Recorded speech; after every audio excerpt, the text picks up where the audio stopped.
Musuh tak terlihat di pertempuran adalah yang paling mematikan. Pada 6 September 1776 pukul 23.00 saat koloni dunia baru berjuang melawan Inggris Raya, kapal Eagle milik Yang Mulia berlabuh di lepas pantai Pulau Gubernur, pelabuhan New York. Para penjaga di atas kapal perang yang berfungsi sebagai kapal utama Laksamana Richard Howe segera melihat sebuah benda mengapung di samping kapal mereka sebelum benda itu meledak. Setelah hanyut ke Sungai East, para pelaut Inggris di atas kapal Eagle sama sekali tidak menyadari bahwa mereka baru saja menjadi bagian dari sejarah karena merekalah yang menjadi target pertama dalam serangan kapal selam yang pernah terjadi.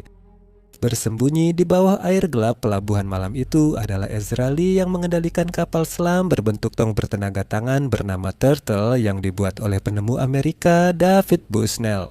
Serangan ke Eagle gagal, namun memicu era baru peperangan laut. Selama 150 tahun berikutnya, Angkatan Laut Dunia berlomba membangun kapal selam yang lebih besar, canggih, dan mematikan untuk memaksimalkan keunggulan utamanya, kemampuan siluman. Adipati Agung Franz Ferdinand dan istrinya dibunuh di Sarajevo, Bosnia 28 Juni 1914 memicu perang besar. Kapal selam telah berevolusi hingga memiliki bentuk seperti sekarang. Banyak komandan angkatan laut masih sangat skeptis terhadap efektivitas kapal selam. Banyak yang mengira kapal selam hanya berperan kecil dalam pertempuran laut mendatang yang dianggap akan dikuasai kapal tempur besar. Tidak butuh waktu lama bagi skeptisisme seperti itu untuk lenyap ketika kapal selam, khususnya dalam armada U-boat Jerman, menebar ketakutan di hati semua orang yang berlayar di laut. Di episode ini, kita bahas peristiwa sekitar kemungkinan penenggelaman kapal terbesar oleh U-boat selama konflik mereka. Peristiwa ini akan berdampak luas pada perang dan setelahnya, meski dampaknya baru disadari satu generasi kemudian. Ini kisah tenggelamnya Royal Mail Ship Lusitania dan bagaimana peristiwa itu membuka jalan perang bagi Amerika Serikat. Selamat datang di Wars of the World.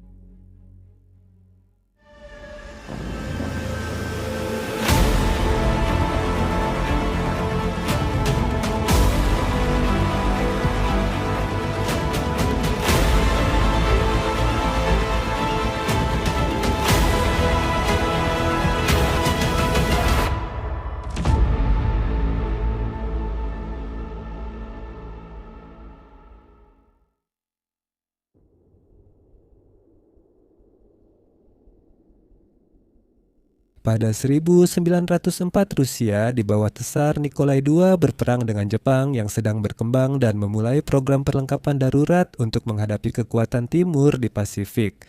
Rusia telah lama tertinggal dari pesaing Eropanya dalam teknologi persenjataan. Dan karena itu, ketika kebutuhan akan armada kapal selam dimasukkan ke dalam program tersebut, Angkatan Laut Kekaisaran Rusia pun beralih ke perusahaan Jerman terkenal, Krupp, untuk memproduksi 3 kapal selam. Ketiga kapal selam tersebut kemudian dikenal secara kolektif sebagai kelas Karp dan memiliki panjang 39,6 meter atau 124 kaki 11 inci dengan bobot 210 ton saat berada di permukaan dan dapat menyelam hingga kedalaman 29 meter atau 96 kaki serta memiliki jangkauan 2.320 km atau 1.250 mil. Bagian tajam dari kapal selam Karp adalah satu tabung torpedo berukuran 487 mm atau 18 inci dan 2 torpedo yang dipasang secara eksternal. 3 kapal kelas Karp selesai dibuat terlalu lambat untuk ikut perang melawan Jepang. Namun, performa mereka menarik perhatian Angkatan Laut Kekaisaran Jerman yang mulai tertinggal dari angkatan laut besar lain saat membahas kapal selam, khususnya persaingan dengan Inggris dan Prancis. Ini terjadi meski industri Jerman memproduksi desain modern seperti Karps. Oleh karena itu, sebuah pesanan diberikan kepada Krupp untuk membangun kapal kelas Karp yang sedikit dimodifikasi untuk Angkatan Laut Jerman. Kapal baru ini lebih besar, jangkauannya lebih jauh, dan semua torpedo dibawa di dalam kapal. Mulai 14 Desember 1906 kapal baru ini menjadi awal armada kapal selam yang nantinya dibangun, yang oleh Laksamana Jerman disebut Unterseeboots, kapal bawah laut. Jadi, untuk menandai awal dari revolusi angkatan laut ini, kapal baru tersebut diberi nama U1 dengan setiap kapal berikutnya menambah nomor dalam 8 tahun berikutnya. Angkatan Laut Kekaisaran Jerman segera menyaingi pesaing lamanya, mengoperasikan 20 U-boat saat perang dimulai. Pada saat itu, performa kapal-kapal seperti itu meningkat ke tingkat di mana U1 sudah dianggap usang. Kurang dari 2 bulan setelah perang dimulai, mereka sudah merasakan pengalaman tempur pertama mereka. Pada tanggal 5 September 1914, kapal penjelajah pengintai Angkatan Laut Kerajaan, Her Majesty's Ship Pathfinder, sedang berlayar di lepas pantai St. Ebbs Head di Laut Utara ketika kapal itu terlihat oleh U-21. Otto Hersing sebagai kapten menembakkan satu torpedo yang mengenai dekat gudang amunisi Pathfinder menyebabkan ledakan yang menenggelamkan kapal dalam 4 menit dan menewaskan 260 pelaut. Masyarakat Inggris yang panik diberitahu bahwa itu tipu daya Jerman yang mengalahkan kapal tua. Namun pada kenyataannya, kapal pertama yang pernah ditenggelamkan oleh kapal selam U-boat Jerman adalah korban dari Angkatan Laut Kerajaan Inggris. Karena tidak sepenuhnya menyadari ancaman yang mereka timbulkan dan tidak mengambil tindakan pencegahan yang diperlukan, maka hanya 2 minggu kemudian kekuatan sebenarnya dari kapal selam U-boat akan benar-benar disadari. Pada 22 September 1914, 3 kapal penjelajah Inggris, Her Majesty's Ship Cressy, Aboukir, dan Hogg, diserang U-9 saat berlayar dekat Broad 14S di Laut Utara. U-9 di bawah Kapten Letnan Otto Vedigan menembakkan torpedo ke Aboukir. Awalnya mereka mengira Aboukir terkena ranjau atau ledakan amunisi, bahaya yang memang umum terjadi. 2 kapal penjelajah lain berputar mencoba membantu rekan yang diserang, tanpa menyadari ancaman kapal selam. Vedigan berhasil menyerang Cressy dan Hogg, sehingga ketiga kapal 12.000 ton itu tenggelam dan menewaskan 1.459 orang. Itu kemenangan luar biasa bagi kapal selam dan ancaman mereka tak akan diremehkan lagi. Namun, menenggelamkan kapal perang musuh hanyalah sebagian dari tugas awak kapal selam. Yang lebih penting adalah menenggelamkan kapal kargo dan kapal pengangkut musuh. Para pemimpin Jerman sadar Inggris sebagai negara kepulauan kecil sangat bergantung pada kekaisarannya untuk kekuatan. Dan mengingat betapa efektifnya kapal selam, tidak butuh waktu lama bagi mereka untuk merumuskan rencana membuat Inggris kelaparan hingga menyerah dengan mencekik jalur pelayarannya. Inggris memblokade Jerman dan Jerman tak mampu menyaingi kekuatan Angkatan Laut Kerajaan. Di permukaan, U-boat menawarkan alternatif yang ideal, namun ada masalah bagi kru kapal selam. Meskipun teknologi yang mereka gunakan telah berkembang pesat selama bertahun-tahun, tampaknya hukum dan aturan yang mengatur penggunaannya masih diperdebatkan. Cara kerja kapal selam mirip dengan kapal penjelajah di permukaan, karena keduanya sering berlayar sendiri atau dalam kelompok kecil, memburu kapal dagang dan menghindari pertempuran dengan kekuatan utama musuh. Namun, kapal penjelajah tidak dapat menyerang kapal sembarangan karena diatur Konvensi Den Haag 1899. Kapal penjelajah pertama-tama diwajibkan memerintahkan target mereka untuk berhenti. Setelah itu, mereka dapat diperiksa untuk mencari barang-barang yang dapat digunakan untuk mendukung perang jika ditemukan barang-barang tersebut. Kapal tersebut menjadi target yang sah dan bisa ditenggelamkan setelah awaknya meninggalkan kapal atau dibawa berlayar ke pelabuhan yang bersahabat. Kapal penjelajah yang diinternir hanya boleh menembak target jika kapal dagang menolak berhenti setelah diperintah tanpa menaikinya. Inilah aturan yang juga diharapkan dipatuhi kapal selam U-boat. Namun, mereka harus muncul ke permukaan agar terdeteksi dan melakukan pemeriksaan yang bisa memakan waktu lama. Di permukaan, kapal selam U-boat kehilangan keunggulan bersembunyi dan menjadi target mudah. Hal ini dengan cepat dimanfaatkan oleh Inggris dengan mengembangkan kapal Q, yaitu kapal bersenjata yang dirancang untuk meniru kapal dagang sehingga mereka bisa menembak dan menenggelamkan kapal selam U-boat. Saat mereka muncul, kapal selam U-boat Jerman mulai menyerang kapal Inggris dan Prancis dengan leluasa. Jika kapal dicurigai terlibat perang tanpa pemeriksaan, ini jadi kemenangan propaganda sekutu karena memudahkan mereka mendemonisasi U-boat di mata negara netral. Amerika Serikat dengan masyarakat yang sebagian besar acuh pada perang di Eropa, bahkan beberapa bersimpati pada Jerman. Amerika Serikat juga memiliki populasi Jerman yang besar. Banyak pemimpin melihat Inggris dan Prancis sebagai saingan, bukan sekutu.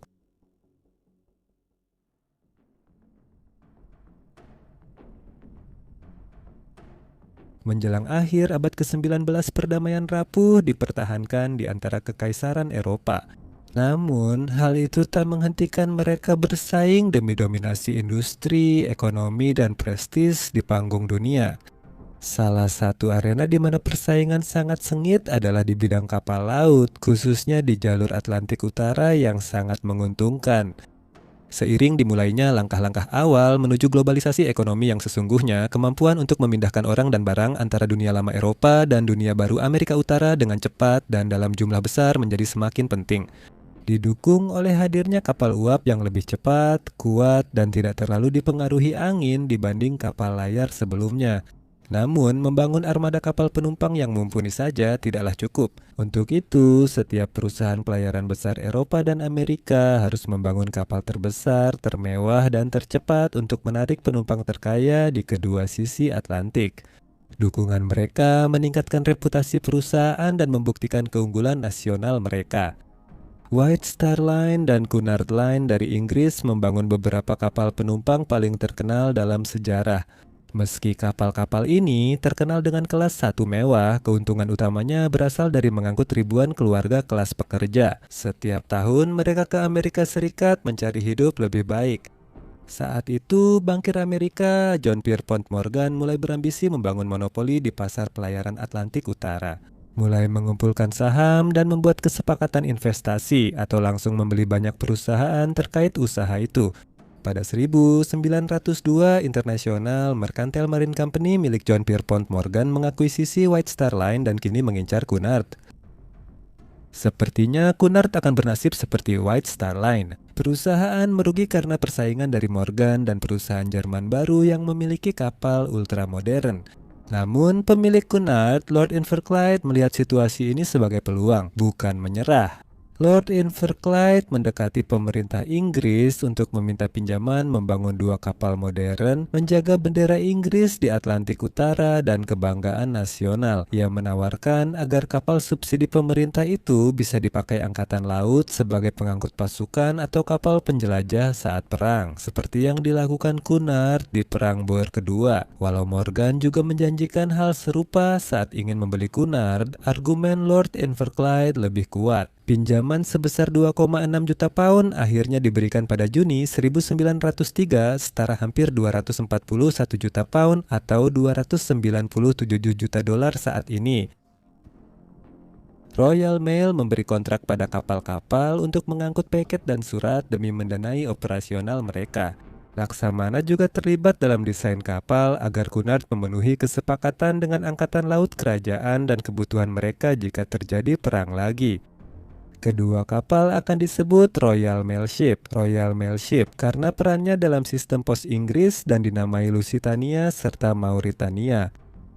Saat menyelesaikan desain kedua kapal kembar itu, diputuskan mereka akan memakai mesin turbin uap canggih yang sedang dikembangkan Insinyur Charles Parsons. Charles Parsons memberitahu Cunard bahwa ia dapat merancang mesin dengan kecepatan konstan 25 knot angka mengesankan saat itu, meski rancangan Parsons adalah sebuah pertaruhan untuk mencapainya. Karena kapal-kapal baru ini akan memiliki mesin turbin terbesar yang pernah dibuat hingga saat itu, dan mereka harus menghasilkan lebih dari 70.000 tenaga kuda. Mesin terbesar sebelumnya digunakan di kapal tempur kelas Invincible Angkatan Laut Kerajaan hanya menghasilkan 40.000 tenaga kuda. Dengan banyak hal dipertaruhkan dan harapan besar, komite desain sepakat memakai mesin Parsons. Konstruksi dimulai tahun 1904 dan pada 7 Juni 1906 Royal Mail Ship Lusitania diluncurkan resmi oleh Lady Inverclyde. Kapal kembarnya menyusul pada 20 September di tahun yang sama, berbobot 31.000 ton. Kapal-kapal ini dirancang mengangkut sekitar 2.298 penumpang, lebih dari setengahnya warga kelas 3 dengan 827 perwira dan awak kapal sebagai pengangkut. Lusitania dan Mauritania mudah mencapai kecepatan 25 knot dan bisa mencapai 26 knot dalam waktu singkat saat didorong di cuaca tenang. Hal ini memungkinkan kedua kapal tersebut untuk berbagi Blue Ribbon yang didambakan, sebuah penghargaan yang diberikan kepada kapal dengan penyeberangan Atlantik Utara tercepat. Dengan rekor Mauritania yang bertahan selama 20 tahun, peluncuran yang akan datang dari Royal Mail Ship Titanic milik White Star Line yang mengesankan sedikit mengurangi prestis Cunard. Namun, bencana Titanic dan stigma pada kapal saudarinya membuatnya begitu. Bahkan ketika kedua kapal Cunard telah kehilangan citra mengesankan mereka di mata pers, mereka tetap sangat dikagumi oleh masyarakat, terutama di Liverpool, Inggris, dan di New York, Amerika Serikat, yang sering mereka kunjungi untuk kalangan atas masyarakat Anglo-Amerika. Mereka menawarkan kemewahan bagi penumpang saat berlibur atau perjalanan bisnis melintasi lautan. Seperti yang diketahui oleh mereka di kelas 3, kapal-kapal indah ini tampak hampir ajaib karena membuka pintu menuju janji akan hari esok yang lebih baik.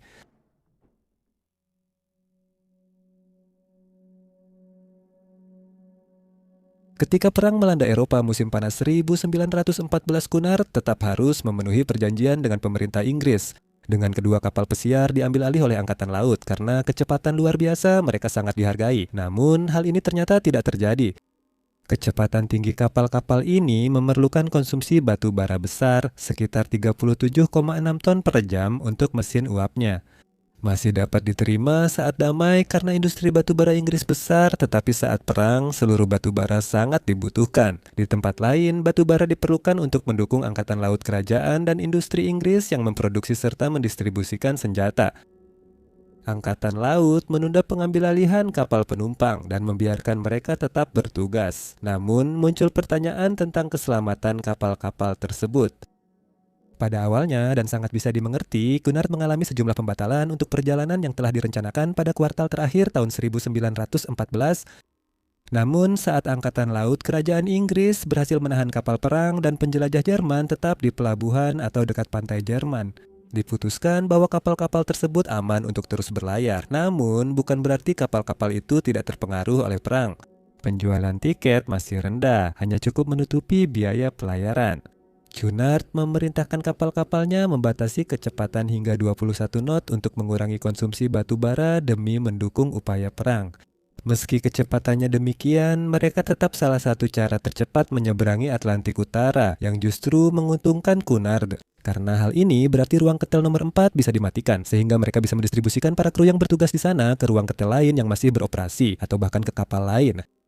Ini penting karena perusahaan kekurangan kru berpengalaman. Banyak yang pindah ke Angkatan Laut Kerajaan untuk melayani negara. Banyak pengganti kru lama kurang berpengalaman. Dan lebih dari satu penumpang tetap mencatat penurunan profesionalisme yang terlihat di antara mereka saat mereka melihat para kru menjalankan tugasnya.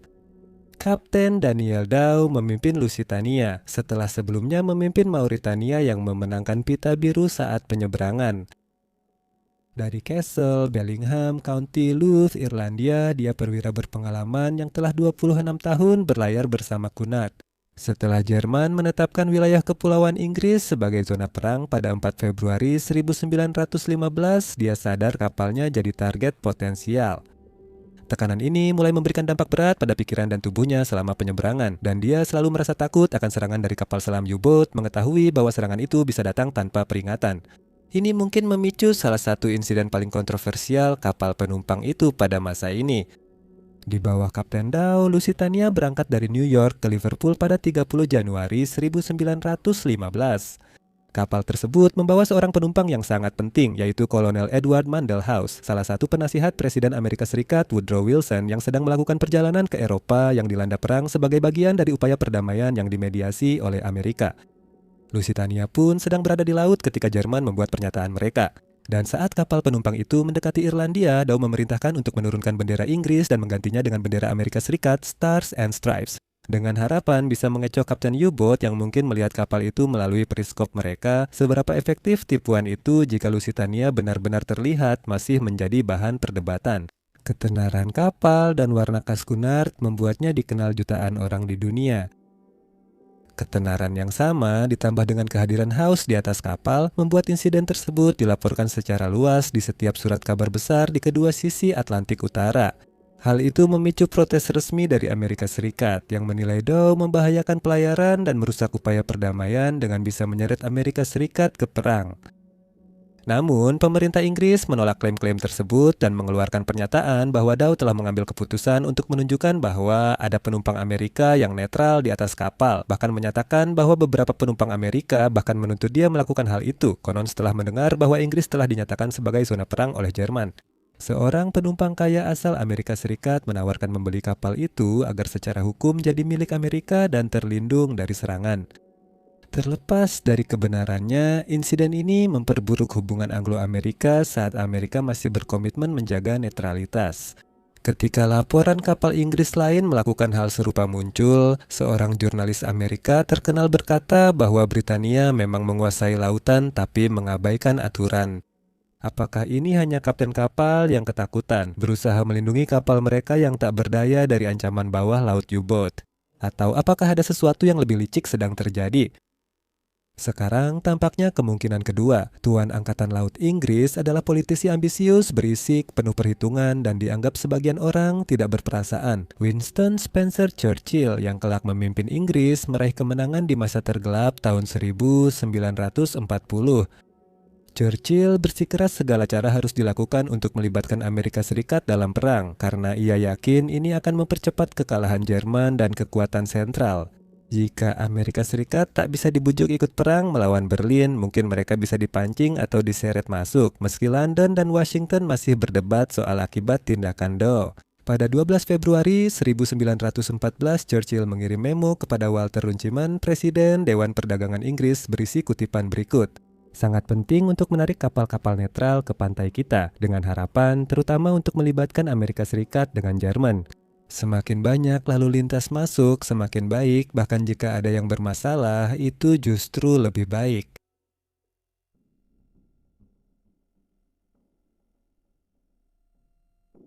Setelah tindakan kontroversial Doe, Lusitania jadi target utama kapten kapal selam Jerman yang ingin terkenal. Awal Maret 1915, U-27 dipimpin Kapten Letnan Berhard Wegener menunggu hampir 2 hari di luar Liverpool agar kapal penumpang tiba, melewatkan kesempatan menenggelamkan kapal lain di dekatnya. Karena takut, hal ini akan membuat buruannya kabur dan ia harus menyerah. Pada 5 Maret, Wegener kembali ke Jerman, sedangkan Doe membawa Lusitania ke Liverpool keesokan harinya, memicu kontroversi. Angkatan Laut mengatur pengawalan untuk Lusitania, tetapi gagal menemukannya karena kebingungan dan kecurigaan dari Doe dan Cunard.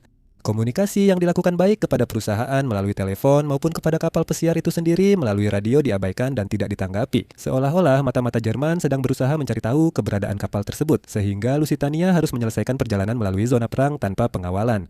Angkatan Laut marah, tapi harus menerima sebagian kesalahan karena kurangnya sistem komunikasi yang aman dan jelas. Lusitania benar mengabaikan pesan radio karena kapal selam Jerman bisa mencegat dan mengetahui posisinya sebulan kemudian. Tekanan tugas saat perang terlalu berat bagi Kapten Doe hingga ia harus cuti sakit. Ia digantikan Kapten William Thomas Turner yang seperti Doe pernah memimpin Lusitania, Mauritania, dan Aquitania milik Cunard. Lusitania berangkat dari Liverpool 17 April 1915 dan tiba di New York 24 April. Itu penyeberangan ke-201 kapal itu di Atlantik Utara. Sebagai pencegahan, Turner diperintahkan tidak mengibarkan bendera di zona perang.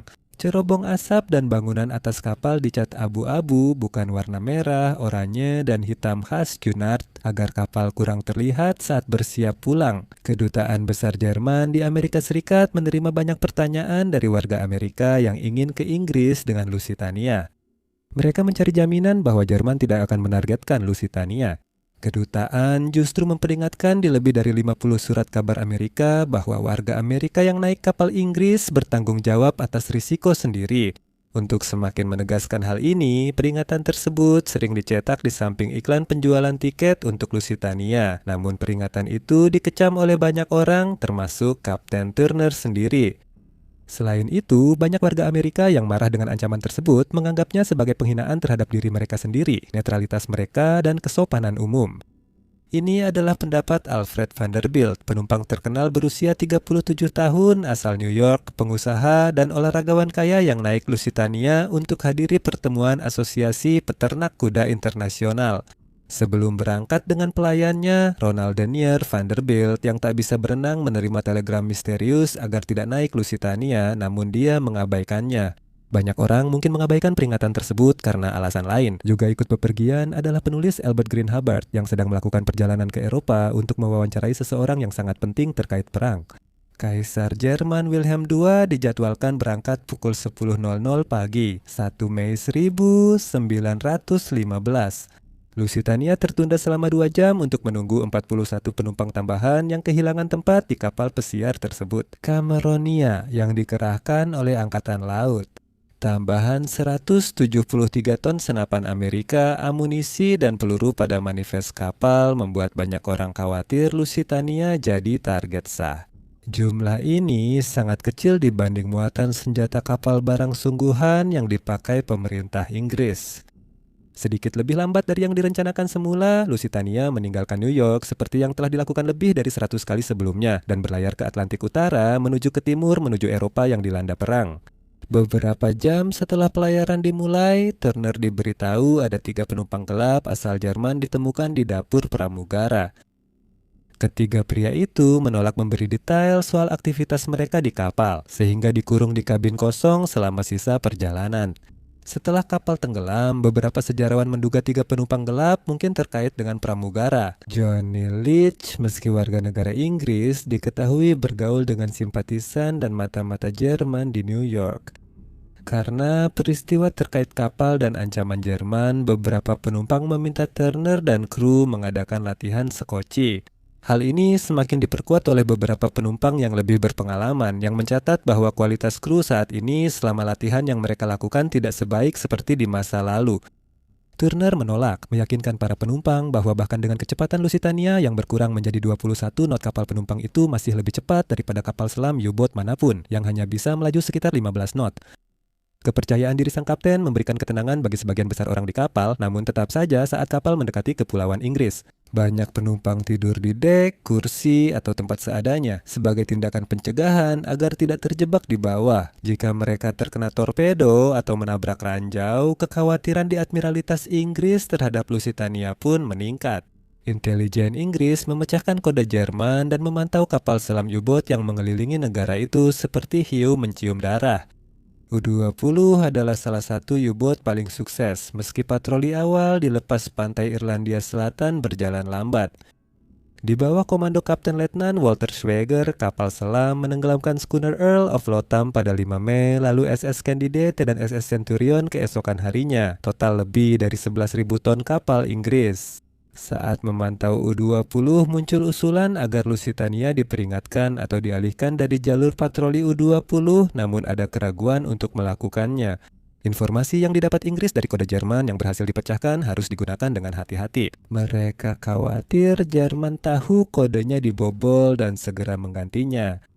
Oleh karena itu, peringatan kapal selam dikirimkan kepada Lusitania pada tanggal 6 Mei diikuti dengan pesan lain tak lama setelahnya. Namun karena peringatan kapal selam menjadi kejadian hampir setiap hari bagi kapal-kapal di sekitar Inggris dan dengan sedikit informasi berguna di dalamnya, Turner tidak terlalu memperhatikan pesan-pesan tersebut.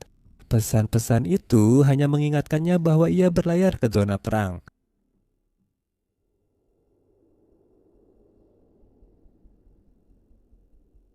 Pagi 7 Mei 1915 penumpang Lusitania terbangun dan melihat lautan di sekeliling mereka. Diselimuti kabut tebal, beberapa orang merasa tenang dengan adanya kabut itu karena mereka tahu hal itu akan membuat kapal mereka lebih sulit terlihat oleh kapal selam U-boat.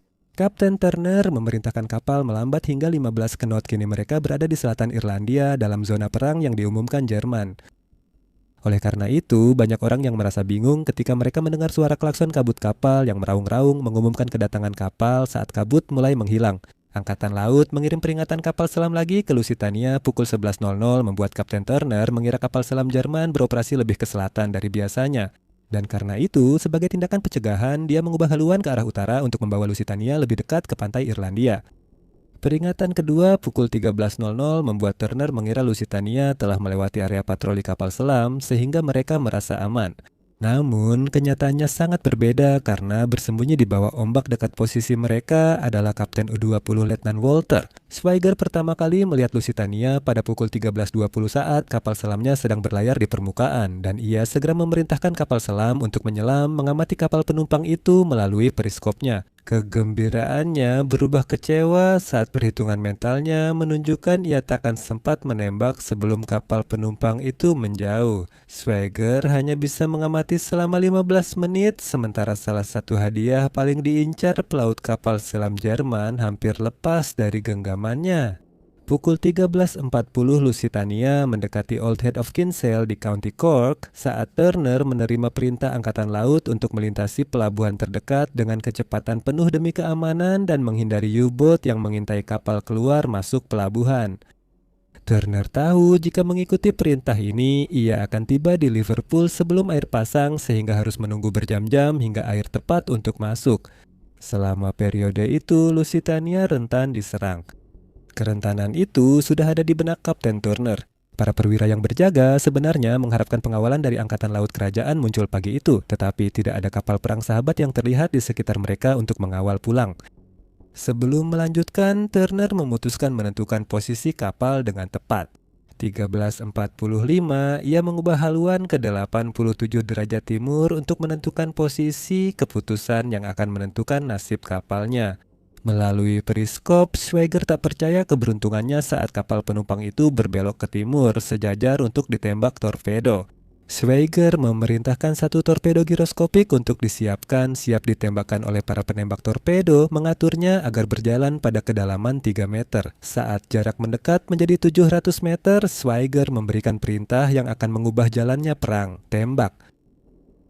Torpedo meluncur dari tabung dan bergerak cepat ke sasaran, meninggalkan jejak busa putih di laut. Di belakang, di haluan Lusitania, penjaga Leslie Morton melihat garis putih bergerak di air ke arah mereka. Dia melaporkan ke anjungan bahwa 2 torpedo ditembakkan dari kanan kapal. Thomas Quinn, penjaga di sarang burung gagak, juga melaporkan melihat torpedo itu. Namun, Lusitania sudah terlambat untuk bertindak. Torpedo menghantam sisi kanan kapal, meledak di lambung dan menyemburkan air ke samping, menurunkan sekoci nomor 5 ke sisi kapal. Beberapa saat kemudian, kapal diguncang oleh ledakan kedua yang jauh lebih besar, yang banyak orang kira sebagai torpedo lain. Meskipun hingga hari ini, penyebab ledakan itu masih diperdebatkan, kepercayaan umum adalah bahwa ledakan itu berasal dari beberapa senjata yang dibawa di atas kapal. Kapten Turner memerintahkan jurumudi Hugh Johnston mengarahkan kapal ke pantai Irlandia agar bisa menambatkan kapal sebelum tenggelam. Namun, kendali kemudi hilang akibat kegagalan sistem hidrolik dan kapal berbelok tajam ke kiri. Dia memerintahkan kapal berhenti agar bisa menurunkan sekoci, tapi mesin tidak merespons karena kerusakan sistem kendali. Penumpang yang panik berdesakan di dek sekoci, mendesak kru segera menurunkan sekoci. Banyak dari mereka tidak tahu bahwa menurunkan sekoci sebelum Lusitania melambat bisa merusak atau menghancurkan sekoci saat masuk air. Di jembatan, kapal terasa miring ke kanan. Hugh Johnson melaporkan komutator menunjukkan Lusitania miring lebih dari 7 derajat dan terus bertambah. Namun, sekoci tetap di atas kapal. Sekoci-sekoci di sisi kiri kapal sekarang bergoyang ke dalam, membuatnya mustahil untuk diluncurkan dengan benar. Di sisi kanan kapal, sekoci-sekoci bergoyang keluar. Artinya, saat orang mulai meninggalkan kapal, mereka harus melompati celah yang makin lebar dengan laut dingin di bawahnya. Ada sedikit penghiburan dalam hal itu. Kota Queenstown yang berada di dekatnya telah menerima sinyal darurat dari kapal yang bermasalah, dan kapal-kapal nelayan serta kapal penangkap ikan dengan cepat bergegas untuk berangkat dan memberikan bantuan. Ini akan memakan waktu. Schwager mencatat lewat periskopnya, Lusitania tenggelam jauh lebih cepat dari perkiraannya, padahal hanya 1 peluru ditembakkan. Melihat bahwa ia telah berhasil menenggelamkan kapal pesiar terkenal itu, ia memutuskan untuk mundur dan kembali ke markas, mengakui kemudian bahwa ia tidak tega untuk menembakkan tembakan kedua. Upaya meninggalkan Lusitania sangat kacau. Sementara sekoci di sisi kiri kapal tidak bisa diluncurkan dengan benar, kru malah memutuskan untuk melepaskannya dan membiarkannya meluncur di sepanjang lambung kapal ke air, agar setidaknya sekoci-sekoci itu tetap mengapung dan orang-orang bisa berenang menuju ke sana. Di sisi kanan kapal, setidaknya 3 sekoci telah menumpahkan penumpangnya ke laut saat berusaha menurunkannya ke air. Sekoci nomor 18 diluncurkan tanpa perintah Kapten Turner oleh penumpang Isaac Lemans. Penurunan yang kacau membuat sekoci berayun ke kapal, menewaskan beberapa penumpang, termasuk 2 saudari. Ketika jarak antara Lusitania dan sekoci makin jauh karena kapal makin miring, kursi dek dipakai sebagai jembatan ke sekoci terakhir sementara air terus masuk. Kemiringan kapal sempat normal, membuat sebagian orang lega seolah yang terburuk sudah lewat. Namun kapal tetap tenggelam. Kapten Turner tetap di anjungan mengordinasi kru hingga air mencapai tempatnya, lalu memerintahkan Hugh Johnston untuk menyelamatkan diri. Turner meninggalkan anjungan namun tetap bersama kapal. Terakhir terlihat mencoba tetap di depan air selama mungkin. Bersama pemandangan terakhir kapalnya, ia menghilang di bawah ombak. Hanya 18 menit sejak torpedo menghantam kapal itu.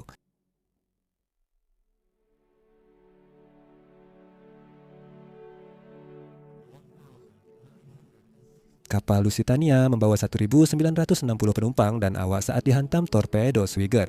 Dari jumlah tersebut, 1.193 orang tewas, termasuk 94 anak-anak. Hampir 3 dari 5 korban tewas adalah 3 penumpang gelap asal Jerman dan diduga kaki tangan mereka pramugara Johnny Leach. Alfred Vanderbilt yang mendapat peringatan misterius sebelum berlayar juga tewas bersama pelayannya Ronald Denier.